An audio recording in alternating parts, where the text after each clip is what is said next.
People put in ovens, entire families kidnapped, Christians and Alawites executed.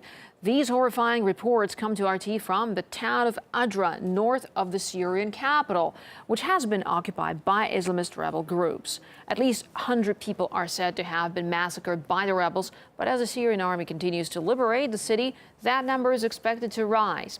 Our crew spoke to some of the survivors.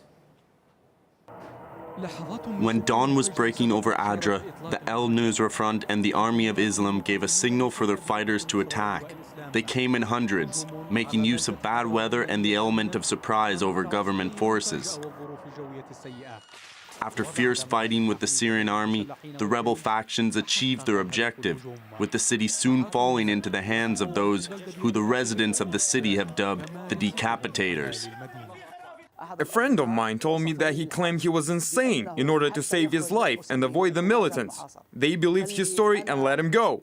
He also said his children have been emotionally scarred from the savage acts they have seen on the road between their house and the places where the fighters gathered. People's heads were chopped off and the bodies thrown all over the road. Slaughter everywhere. The eldest was only 20 years old. He was slaughtered. They were all children.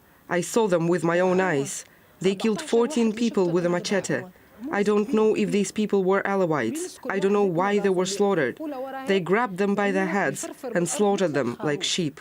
Adra, an industrial town, is inhabited by thousands of workers and their families, who were all trapped when the fighters surrounded the town. Details of what happened there are still uncertain. We've only had leaks about massacres that have been described as the most gruesome since the start of the Syrian crisis. Civilians told us that the workers of an Adra bakery were all executed and burned during the first hours of the attack. Whole families were massacred. We do not have an exact estimation of the number because we are unable to get into the town, but the number is high. Syrian army commanders in the region decided to besiege the town and protect civilians by isolating them from areas where fighting is ongoing, a move seen necessary by the military, whose operation is not expected to be an easy one. Abu Talib, Abu Haya, RT.